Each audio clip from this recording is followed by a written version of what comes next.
আসসালামু আলাইকুম রহমতুল্লাহ। আচ্ছা, বিষয়টা কেমন?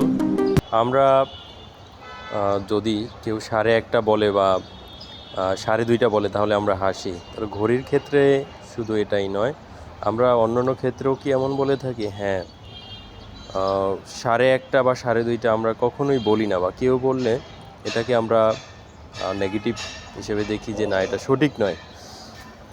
এছাড়া ঘড়ি ছাড়াও টাকা পয়সা বা আমরা যে জায়গা জমি পরিমাপ, সেক্ষেত্রেও আমরা দেখে থাকি যে একইভাবে আমরা 1:30 বা 2:30 কখনোই বলি না।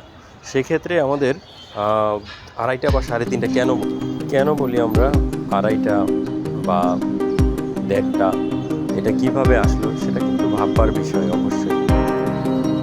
যদি আমরা ইতিহাস ঘাঁটি তাহলে দেখতে পাবো যে ভারতীয় উপমহাদেশে এই 1:30 বা 2:30 ব্যবহার করা হয়ে থাকে। কিন্তু এটার মূল কারণ হচ্ছে ভারতীয় গণিতবিদরা আগে থেকেই ভগ্নাংশের নামতা বলতেন এই 1:30 বা 2:30 পর্যন্ত। এরপর থেকেই এটা ব্যবহার করা হয়ে থাকে।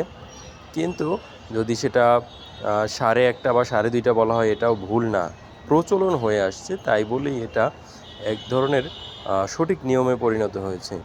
কিন্তু আমরা একটা রহস্য যে আসলে কিভাবে এটা হলো বা কেন হলো, তার মূল কারণ হচ্ছে ভারতীয়রা ভগ্নাংশের ব্যবহার করতেন এবং সেটা 1:30 বা 2:30 এটা সংক্ষেপ করার জন্য তারা প্রচলন করেছিল, যেটা অভ্যস্ত হয়ে গিয়েছিল 1:30 বা 2:30।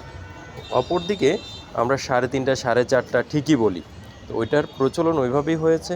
এই কারণে আজকে আমাদের এই বাংলা ভাষাভাষীদের কাছে এই প্রচলনটা রয়েছে। কিন্তু অন্যান্য ভাষার ক্ষেত্রে এরকম কোনো ডিফারেন্ট নাই উচ্চারণের ক্ষেত্রে। ধন্যবাদ।